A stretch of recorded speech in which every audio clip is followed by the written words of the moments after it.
Hello everyone, welcome to my channel online GS by Diwakar. इस video में हम लोग डिस्कस करने वाले पॉपुलेशन ज्योग्राफी का टॉप 50 क्वेश्चन। अभी तक आपने देखा, हमने अधिवास भूगोल का डिस्कस किया, समुद्र विज्ञान का देखा, जलवायु विज्ञान का, जियोमॉर्फोलॉजी यानी भू आकृति विज्ञान का। तो जितना आपका यूजीसी नेट के सिलेबस में है, पूरे सिलेबस से हम लोग टॉप 50 क्वेश्चन डिस्कस करेंगे और ये 50 प्रश्न आपके पूरे थ्योरी को कंप्लीट करेंगे। और यहाँ पे जो भी प्रश्न हम लोग डिस्कस करेंगे उसको थोड़ा विस्तृत तरीके से देखेंगे, जिससे आपने जो थ्योरी पढ़ा है, यानी जो भी आपने थ्योरी के पार्ट पढ़े हैं, उससे पूरा वो चीज़ें आपका यहाँ पे स्पष्ट हो जाएं।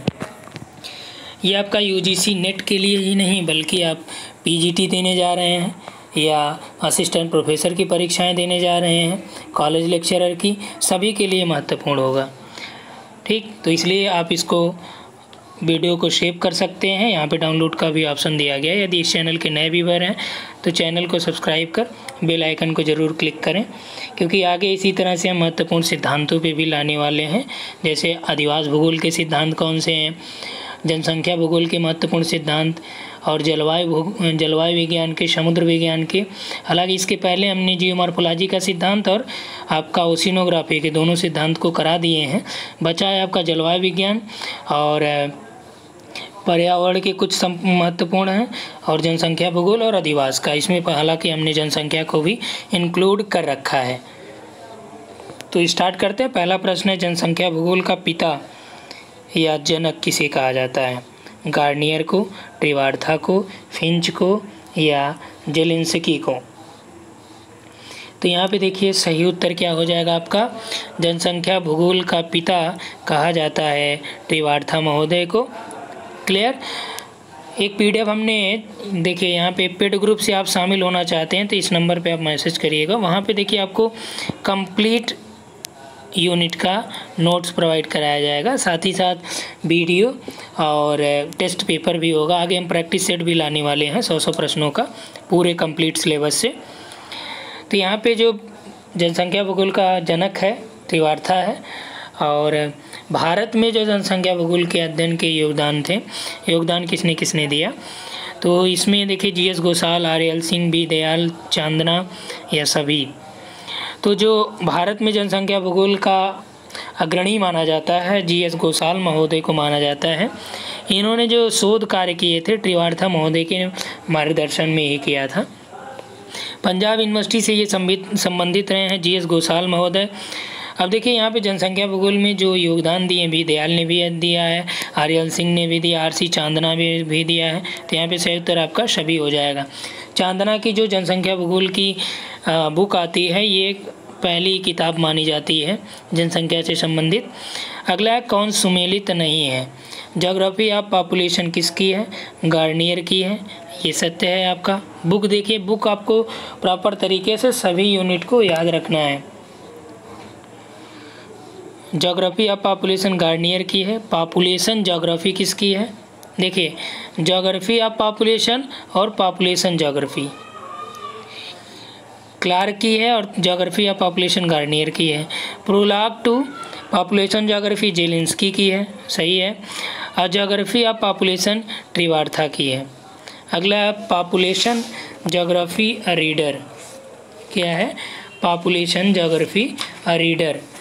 तो यहाँ पे देखिए ये किसकी किताब है? रेवनस्टीन की नहीं है।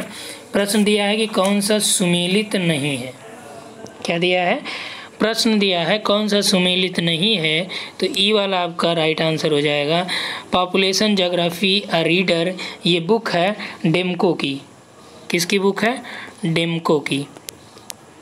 1970 में इसने पब्लिश किया था इसे। क्लियर।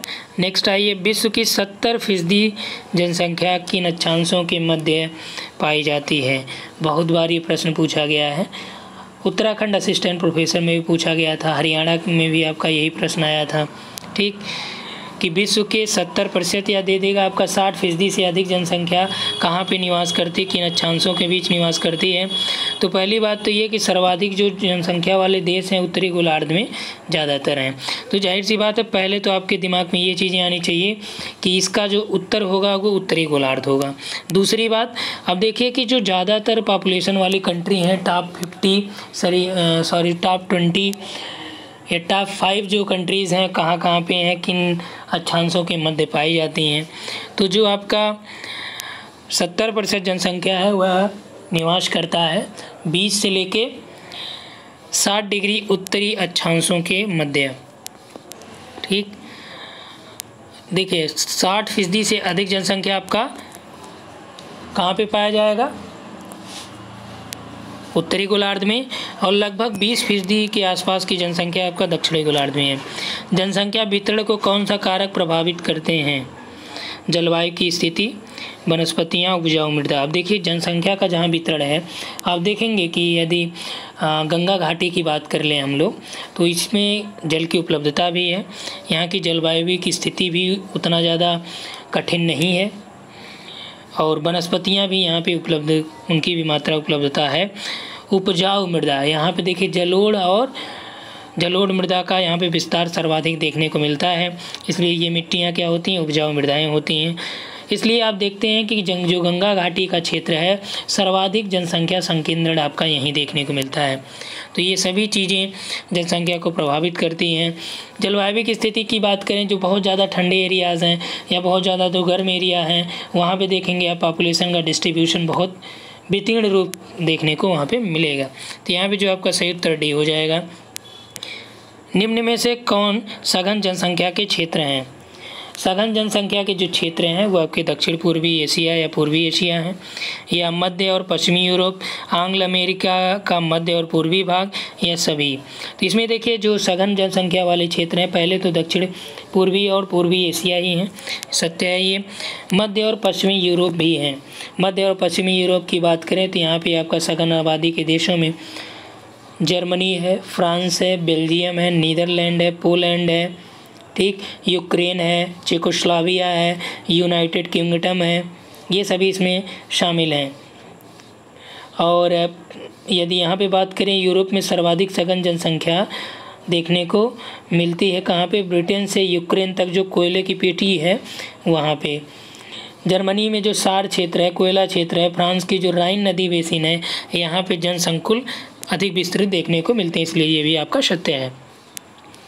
आंग्ल अमेरिका का मध्य और पूर्वी भाग, तो आंग्ल अमेरिका यानी कि जो अमेरिका का मध्य अमेरिका और दक्षिण अमेरिका के आसपास का जो क्षेत्र है, तो यहाँ पे दिया कि उत्तरी अमेरिका का केवल 16% क्षेत्र ही जो जनसंकुल से संबंधित है, और जो आपका बृहद झीलों का भाग है, कनाडा का पूर्वी भाग है, 30 से लेकर 40 डिग्री अक्षांशों के मध्य यहाँ पे देखने को मिलता है। तो आंग्ल अमेरिका का मध्य और पूर्वी भाग भी आपका सघन जनसंख्या वाले क्षेत्रों से संबंधित है। तो यहाँ पे सही उत्तर क्या हो जाएगा आपका डी। अगला प्रश्न देखिए, कुल जनसंख्या बटे कुल क्षेत्रफल। कुल जनसंख्या में कुल क्षेत्रफल का यदि भाग दे दिया जाए तो जो आपको प्राप्त होगा, एक और बुक आप यहाँ पे देख लीजिए, क्लार्क की एक किताब है, कई बार पूछी गई है, ठीक, इसको नोट डाउन कर लीजिए। क्लार्क की जो किताब है उसका नाम है population geography and the developing countries. क्या नाम है? Population geography and the developing countries, यानी विकासशील देश। इंग्लिश याद रखेंगे तो आसानी रहेगी। डेवलपिंग कंट्रीज़, ठीक। ये किसकी किताब है? क्लार्क की किताब है। 1971 में इसे इन्होंने पब्लिश किया था। अब यहाँ पे दिया गया है कि कुल जनसंख्या बटे कुल क्षेत्रफल। तो कुल जनसंख्या बटे कुल क्षेत्रफल यह आपका क्या प्रदर्शित करता है? जनसंख्या का आंकिक घनत्व, कायिक घनत्व, कृषि घनत्व, आर्थिक घनत्व। तो यहाँ पे जो आपका प्रदर्शित करता है यह है जनसंख्या का आंकिक घनत्व प्रदर्शित करता है। संपूर्ण जनसंख्या बटे पोषण शक्ति। संपूर्ण जनसंख्या बटे पोषण शक्ति को क्या बोलते हैं? किसी क्षेत्रफल के स्थान पर किसी आर्थिक तत्व के अनुपात में जनसंख्या का घनत्व ज्ञात किया जाए तो उसे क्या बोला जाता है? संपूर्ण जनसंख्या बटे जो पोषण शक्ति है, आंकिक घनत्व, आर्थिक घनत्व, कायिक या कृषि घनत्व। तो यहाँ पे जो आपका सही उत्तर हो जाएगा आर्थिक घनत्व कहा जाता है इसे। अगला है कुल जनसंख्या बटे कुल कृषि योग्य भूमि। यदि जनसंख्या में कुल कृषि योग्य भूमि से भाग दे दिया जाए तो वह कायिक घनत्व या फिजियोलॉजिकल डेंसिटी, कायिक घनत्व को क्या बोलते हैं? Physiological density. ठीक, तो कुल जनसंख्या बटे कुल कृषि योग्य भूमि बराबर होता है कायिक घनत्व। अगला उद्योगों में लगी जनसंख्या और उद्योगों के अंतर्गत जो क्षेत्रफल है। अब देखिए ये वाला प्रश्न आपसे कई बार पूछा गया है और नेट में भी पूछा गया है कि औद्योगिक घनत्व क्या होता है। तो उद्योगों में लगी जनसंख्या और उद्योगों के अंतर्गत आने वाले क्षेत्रफल के अनुपात को औद्योगिक घनत्व कहा जाता है। ठीक, अगला है 1940 में जनसंख्या स्थानांतरण के संदर्भ में जो न्यूनतम प्रयास सिद्धांत दिया गया था उसके संदर्भ में कौन सा सही है? न्यूनतम प्रयास सिद्धांत, the principle of least effort, कौन सा सही नहीं है? यह सिद्धांत जी.के. जिप के द्वारा दिया गया, तो least effort theory GK. Zip की है, सही है। गुरुत्व सिद्धांत मॉडल की नकल बताते हुए इक्लेज महोदय ने इसकी आलोचना किया, ये भी आपका सत्य है। इक्लेज का मानना था कि यह जो गुरुत्व मॉडल, रेली का गुरुत्व मॉडल, उसका ही कॉपी है। अगला है दो स्थानों के बीच जनसंख्या का स्थानांतरण उनके प्रयास का कार्य होता है। यही जी.के. जिप का न्यूनतम प्रयास सिद्धांत से संबंधित था। उन्होंने यह भी बताया था कि जनसंख्या के स्थानांतरण में अधिक बाधाएं भी देखने को मिलती है यदि दो स्थानों के बीच की दूरी अधिक है, लेकिन यदि दूरी कम है तो बाधाओं में क्या होता है? न्यूनता देखने को मिलता है। इसे उन्होंने बोला था डिस्टेंस डीके फंक्शन। तो ये भी आपके यहाँ पे सही है। सत्य कौन नहीं है? तो यहाँ पे देखिए कोई नहीं है यहाँ पे, यानी कि उपरोक्त सभी सत्य हैं। डी वाला यहाँ पे आपका राइट है। अगला है स्थानांतरण सिद्धांत, कौन सा सुमेलित नहीं है? स्थानांतरण सिद्धांत 1885 का रेवनस्टीन का है, सही है ये। गुरुत्व मॉडल सिद्धांत 1929 का रैली का है, सत्य है। अब देखिए गुरुत्व मॉडल के संबंध में कुछ और बातें भी प्रचलित हैं। ये न्यूटन के गुरुत्वाकर्षण नियम पे ही आधारित था। जनसंख्या का आकार और दूरी के स्थानिक अंतरक्रिया को निर्धारित करने का प्रयास किया गया इसमें, और यह प्रयास जाता है क्यू स्टुअर्ट को। कब? 1930 और 1940 के मध्य इन्होंने इस बात को स्वीकारा था, गुरुत्व मॉडल को। हालांकि पहले जो इस बारे में बात किया था, यह स्थानांतरण सूचकांक निकालने की बात की थी, तो वह बात किया था किसने? रैली ने किया था 1929 में। मध्यवर्ती अवसर मॉडल किसने दिया? तो ये 1940 में स्टॉफर ने दिया था, और यह मॉडल जी.के. जिप के मॉडल को सुधार कर, यानी इसमें संशोधन करके यह स्टॉफर ने दिया था 1940 में, ये सत्य है। न्यूनतम प्रयास सिद्धांत स्टीवर्ट का नहीं है, बल्कि न्यूनतम प्रयास सिद्धांत जी.के. जिप महोदय का है, लीस्ट एफर्ट थ्योरी। जनसंख्या संक्रमण सिद्धांत किसने दिया? ट्रिवार्था, थॉमसन, नोटेस्टीन, फिंच, कोई नहीं।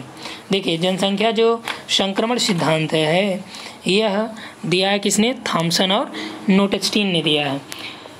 सर्वप्रथम थॉमसन ने 1929 में उन्होंने अपने यूरोप का जो उनका अनुभव था उसके आधार पे जनसंख्या संक्रमण को उन्होंने 3 अवस्थाओं में बांटा यूरोप के संदर्भ में, ठीक।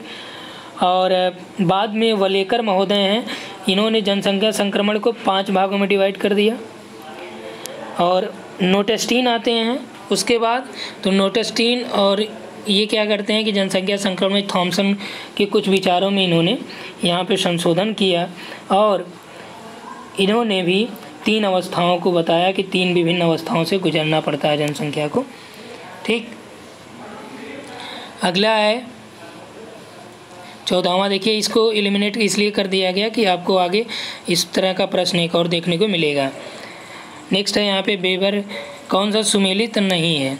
वेबर का औद्योगिक अवस्थिति सिद्धांत ये आपका सत्य है। वान थ्यूनेन का कृषि स्थानीयकरण सिद्धांत भी सत्य है। क्रिस्टालर का जनसंख्या सिद्धांत नहीं बल्कि केंद्रीय असल सिद्धांत है। माल्थस का जनसंख्या सिद्धांत है, ये सत्य है। ईसा के जन्म के समय संपूर्ण विश्व की जो अनुमानित जनसंख्या थी वह कितना थी? ठीक, यानी ईसा के जन्म के समय संपूर्ण विश्व की अनुमानित जनसंख्या थी वह कितना थी?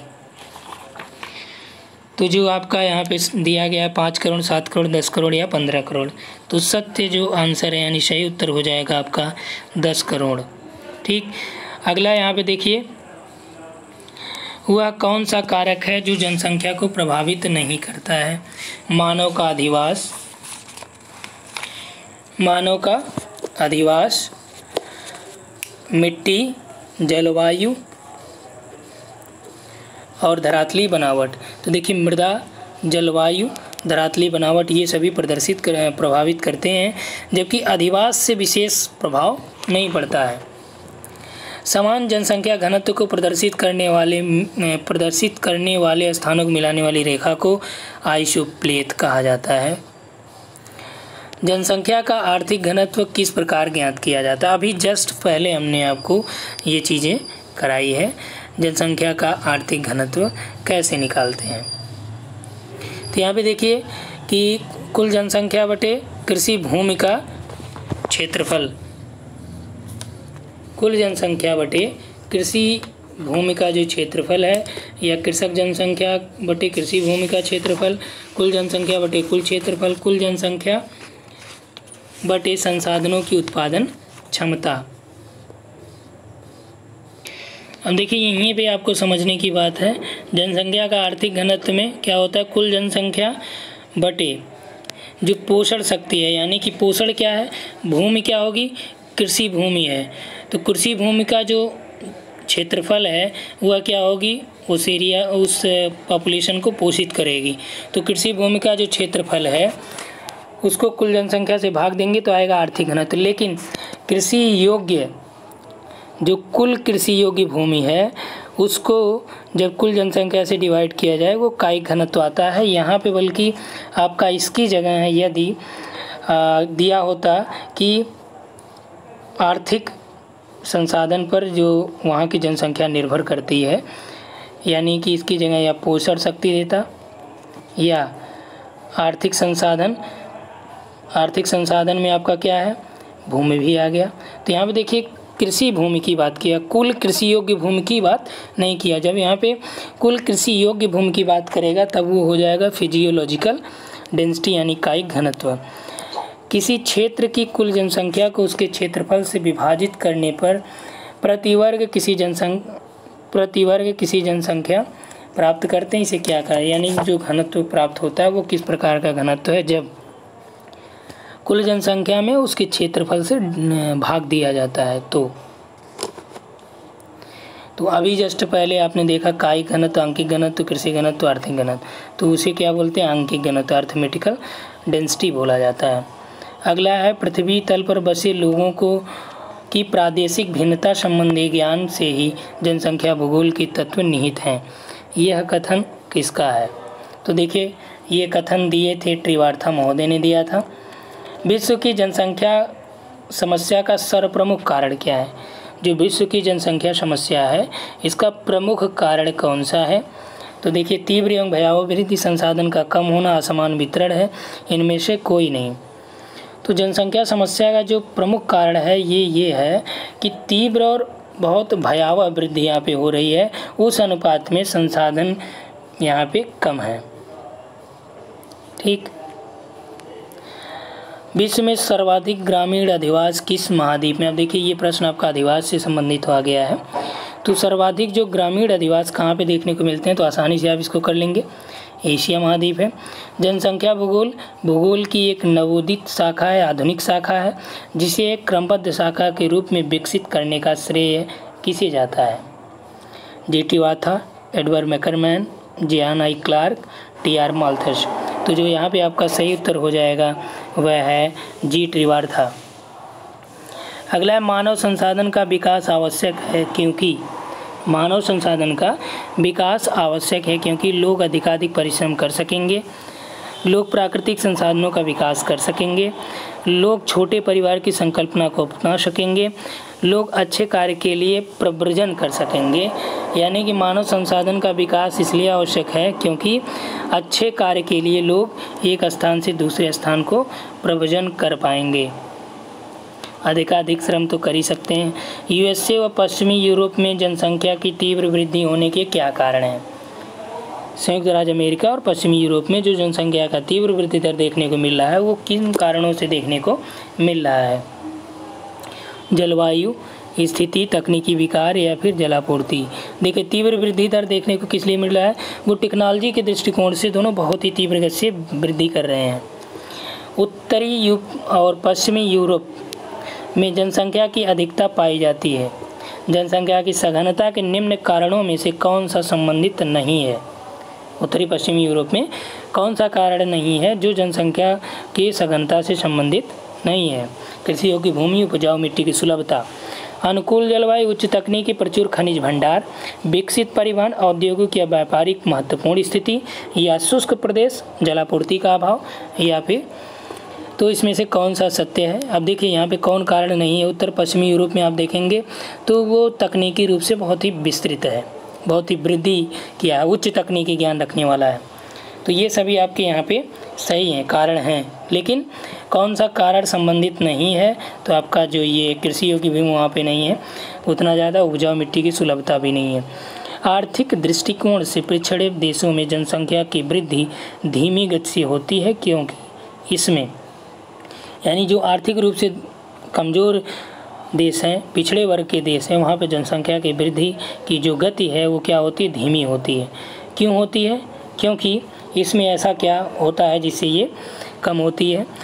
यहाँ पे देखिए जन्म दर अधिक, मृत्यु दर कम होती है, या जन्म दर कम और मृत्यु दर अधिक होती है, या जन्म दर और मृत्यु दर दोनों अधिक होती है, इनमें से कोई नहीं। अब देखिए जो आर्थिक रूप से पिछड़े देश हैं यहाँ पे जन्म दर तो अधिक होती है लेकिन इसके साथ साथ मृत्यु दर भी बढ़ ही रहती है।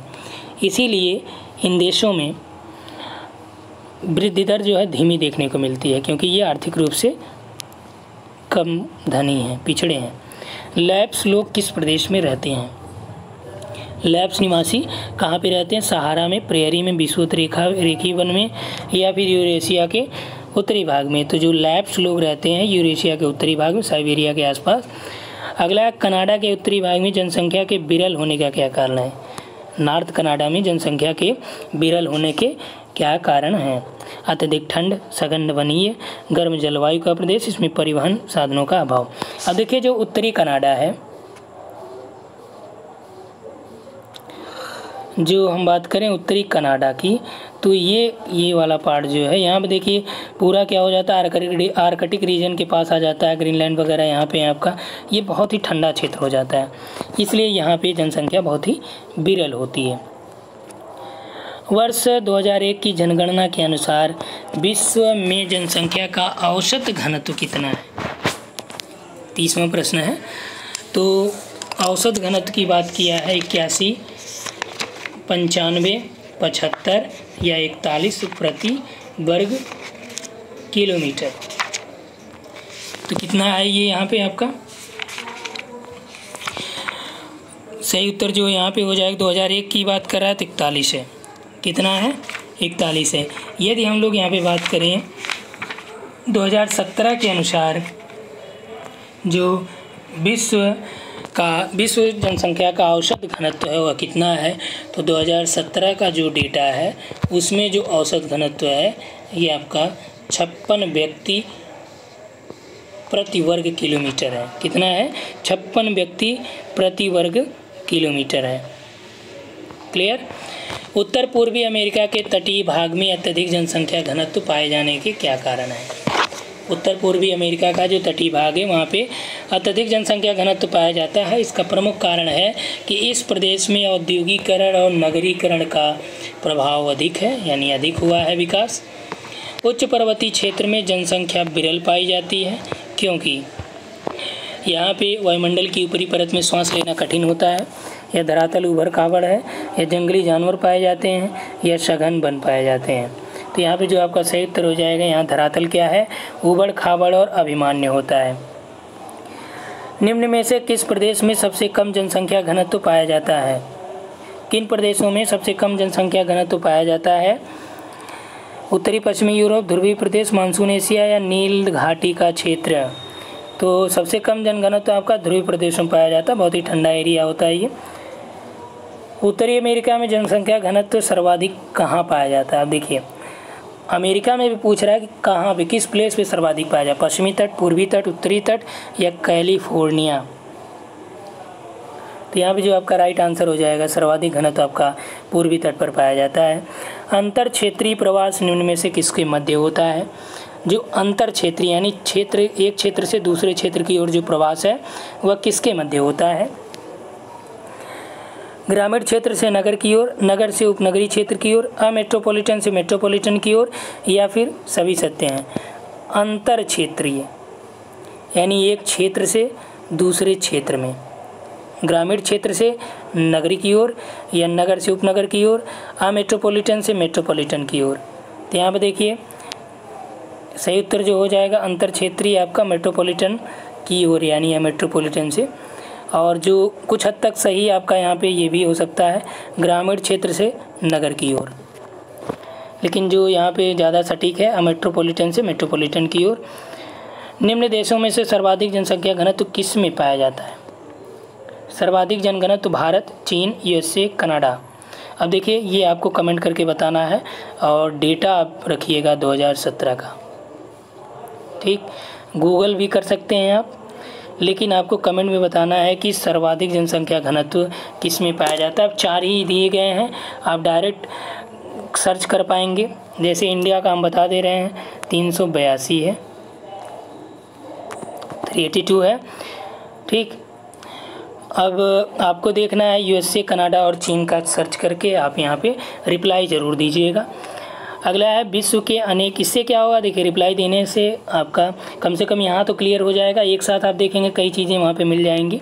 हालांकि इससे रिलेटेड डेटा मैं प्रोवाइड करा दूँगा आपको 2017 का, लेकिन पहले आप लोगों को कमेंट में ये चीज़ें बताना पड़ेगा। विश्व के अनेक देश ऐसे हैं जहाँ जनघनत्व 25 व्यक्ति प्रति वर्ग किलोमीटर से भी कम है, इसे अत्यल्प जनसंख्या के क्षेत्र कहा जाता है। निम्न में से कौन सा क्षेत्र इसमें नहीं आता है? जो 25 व्यक्ति प्रति वर्ग किलोमीटर से भी जहाँ पे कम हो, यानी अत्यल्प जनसंख्या वाले क्षेत्र में कौन सा क्षेत्र नहीं आता है, ये आपको यहाँ पे बताना है। तो देखिए यहाँ पे दक्षिण और पश्चिमी अफ्रीका, मध्य एशिया, ग्रीनलैंड, रॉकीज के पर्वतीय क्षेत्र, थार का मरुस्थल, हिमालय पर्वत, अलास्का, तिब्बत का पठार, अरब मरुस्थल, सहारा मरुस्थल, अमेजन घाटी और पैरामोनिया एंडीज पर्वत क्षेत्र, मोरक्को, अल्जीरिया और ट्यूनीशिया। अब देखिए यहाँ पे कह रहा है कि अत्यल्प जनसंख्या के क्षेत्र कहा जाता है, कौन सा नहीं आता है, कौन सा अत्यल्प में नहीं आएगा। अब देखिए जो भी आपके मरुस्थलीय क्षेत्र हो गए, पर्वतीय क्षेत्र हो गए, वहाँ पे क्या होता है अत्यल्प जनसंख्या वाला क्षेत्र कहा जाता है, लेकिन जो आपका मोरक्को, अल्जीरिया, ट्यूनीशिया ये आपके नहीं है। अगला है जलवायु द्वारा जनसंख्या का स्थानिक वितरण निम्न में से किसके द्वारा सर्वाधिक प्रभावित होता है? तापीय दशा, वर्षण की मात्रा, वर्धन काल की लंबाई या सभी से? तो देखिए जो जलवायु द्वारा जनसंख्या का स्थानिक वितरण है सबसे ज़्यादा प्रभावित होता है वर्षा की मात्रा के द्वारा।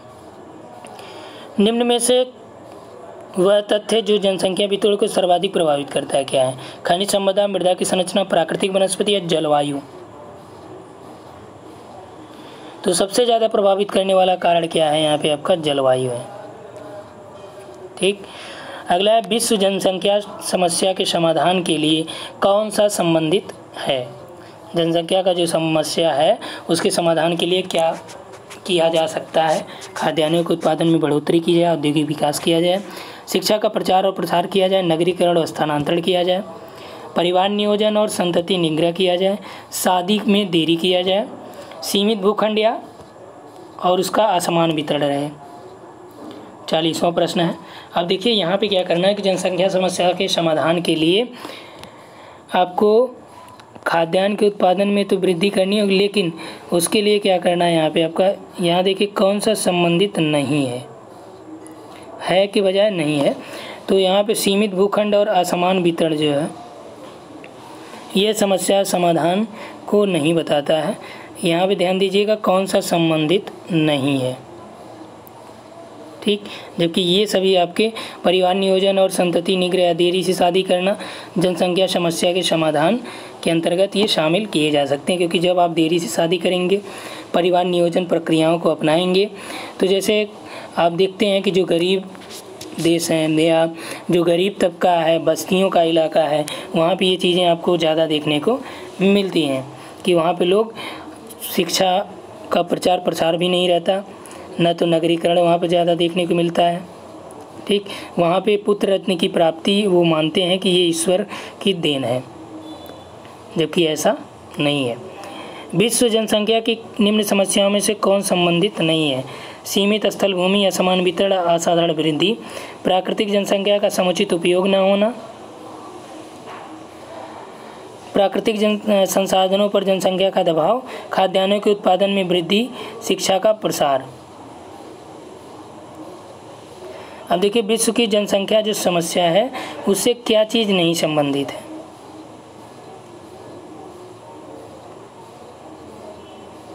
क्या चीज़ नहीं संबंधित है?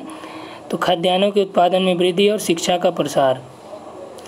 जनसंख्या की ये समस्या नहीं है, खाद्यान्नों के उत्पादन में वृद्धि और शिक्षा का प्रसार ये जनसंख्या की समस्या नहीं है, जनसंख्या समस्या नहीं है, लेकिन जनसंख्या की समस्या का ये परिणाम है,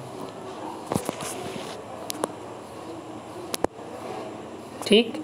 और यहाँ पे हमने क्या देखा? जनसंख्या समस्या समाधान के लिए कौन सा संबंधित है? तो जनसंख्या जो समस्या है उसको समाधान के लिए क्या करना होगा? ये सभी चीज़ें होती है जिससे जनसंख्या समस्या में कुछ कमी आएगी, लेकिन ये आपका इससे संबंधित नहीं है कि सीमित भूखंड या असमान वितरण कर दिया जाए तो उससे जनसंख्या समस्या खत्म हो जाएगी। निम्न में से उपभोग का संकट का उदाहरण क्या है? तो उपभोग के संकट का उदाहरण आपका यहाँ पे तकनीकी आपदा, अनियंत्रित रूप से बढ़ता जनाधिक्य, प्राकृतिक आपदा, तीव्र नगरीकरण। तो देखिए उपभोग का जो संकट है ये अनियंत्रित रूप से बढ़ता जनाधिक्य है। उत्तरी गोलार्ध और दक्षिणी गोलार्ध की तुलना में अधिक बसा हुआ है। उत्तरी गोलार्ध दक्षिणी गोलार्ध तुलना में ज़्यादा बसा हुआ है, सही बात है। सर्वप्रथम इस तथ्य को किस विद्वान ने विश्व के समक्ष रखा? अल मसूदी ने, अल बरूनी, इब्न खालदून या अल बलाखी? तो सही उत्तर यहाँ पे हो जाएगा आपका इब्न खालदून ने ये बात रखी कि उत्तरी गोलार्ध की जनसंख्या दक्षिणी गोलार्ध की तुलना में ज़्यादा है। कुर्दों की सर्वाधिक आबादी किस देश में पाई जाती है? ईरान, दक्षिण अफ्रीका, सीरिया, टर्की। जो कुर्द हैं इनकी जो सर्वाधिक आबादी है वो टर्की में देखने को मिलती है। निम्न में से किस देश में मुसलमानों की संख्या विश्व में सर्वाधिक है? संख्या नहीं बल्कि संख्या। तो कहाँ पे सर्वाधिक है, किस देश में? पाकिस्तान, भारत, सऊदी अरब, इंडोनेशिया। तो सर्वाधिक जो मुस्लिम हैं ये आपके इंडोनेशिया में है। अफ्रीका महाद्वीप में सघन आबादी वाला देश कौन सा है? मिस्र, सूडान, नाइजीरिया, दक्षिण अफ्रीका। तो यहाँ पे देखिए सघन आबादी वाला आपका नाइजीरिया है। ऑस्ट्रेलिया महाद्वीप में जनसंख्या विस्तार प्रायः तटवर्ती क्षेत्रों या परिधि के रूप में पाया जाता है। इसमें इसका सर्व प्रमुख क्या है, कारण क्या है? सरकारी प्रोत्साहन है, आंतरिक प्रदेशों की दुर्गमता, अप्रवासियों का तटीय क्षेत्रों में बसाव, जलवायविक अनुकूलता। अब देखिए यहाँ पे हमने बात किया था कि सर्वाधिक जो बसावट को प्रभावित करता है, जनसंख्या वितरण को प्रभावित करता है, जलवायु है। तो ऑस्ट्रेलिया में भी आप देखेंगे तटीय क्षेत्रों में जो जलवायु अनुकूलता है इसलिए वहाँ पे बसावट ज़्यादा देखने को मिलती है। जो बड़े शहर हैं ऑस्ट्रेलिया के वो आपके तटीय क्षेत्रों में ही हैं। जनसंख्या समस्या का प्रमुख समाधान क्या है? खाद्यान्न के उत्पादन में वृद्धि कर दी जाए, शिक्षा का प्रचार प्रसार हो, औद्योगिक विकास हो या परिवार नियोजन किया जाए। तो जो यहाँ पे आपका सही उत्तर क्या हो जाएगा? जनसंख्या समस्या का जो प्रमुख समाधान है वह आपके परिवार नियोजन से संबंधित है, इसमें प्रमुख की बात किया जा रहा है, ठीक। हालांकि उसके बाद जो है शिक्षा का प्रचार प्रसार यदि किया जाएगा तो जाहिर सी बात उसका इम्पैक्ट पड़ेगा और लोग परिवार नियोजन करेंगे। लेकिन सर्वप्रमुख कारणों में परिवार नियोजन को शामिल किया जा सकता है। ठीक है, तो यहाँ पे सभी कारण जो जनसंख्या की समस्या का समाधान करता है। जनसंख्या की आधुनिक जनगणना 18वीं सदी में जर्मनी और इटली के उपनिवेशों में संपन्न हुई। निम्न देशों में प्रथम जनगणना किस वर्ष हुई, ये आपको मिलान करना है। क्या करना है? मिलान करना है। 49वां प्रश्न है ये। ठीक, अब यहाँ पे देखिए जो आपका दिया गया है कि जनसंख्या की आधुनिक जनगणना 18वीं सदी में प्रथम जनगणना कहाँ पे और किस देश में की गई। ठीक, ब्रिटेन की बात करें तो ब्रिटेन में 1801 में, ब्रिटेन में कब की गई? 1801 में की गई। यूएसए में 1790 में की गई पहली जनगणना। फ्रांस में 1801 में ही फ्रांस में की गई। ठीक, उसके बाद भारत में आते हैं तो भारत में 1881 में की गई। तो यहाँ पे देखिए ऑप्शन जो दिया गया उसकी बात कर लें तो यहाँ पे जो ऑप्शन आपके पास है सही उत्तर आपका ये हो जाएगा। वन मानुष के रूप में मानव का सर्वप्रथम विकास किस काल में हुआ? इयोसीन, प्लिस्टोसीन, प्लायोसीन, पाषाण काल। तो ये किस काल में हुआ? इयोसीन टाइम पीरियड में सर्वप्रथम विकास वन मानुष के रूप में मानव का ये देखा गया। ठीक, तो यहाँ पे जो भी हमने देखा ये आपके जनसंख्या भूगोल से संबंधित महत्वपूर्ण प्रश्न रहे हैं। यदि आपको वीडियो पसंद आए तो लाइक करना मत भूलिएगा और अपने मित्रों तक इसे शेयर करना एकदम मत भूलिएगा, क्योंकि आगामी परीक्षाओं के दृष्टिकोण से ये सभी प्रैक्टिस सेट आपको अवेलेबल कराए जा रहे हैं। Thanks for watching.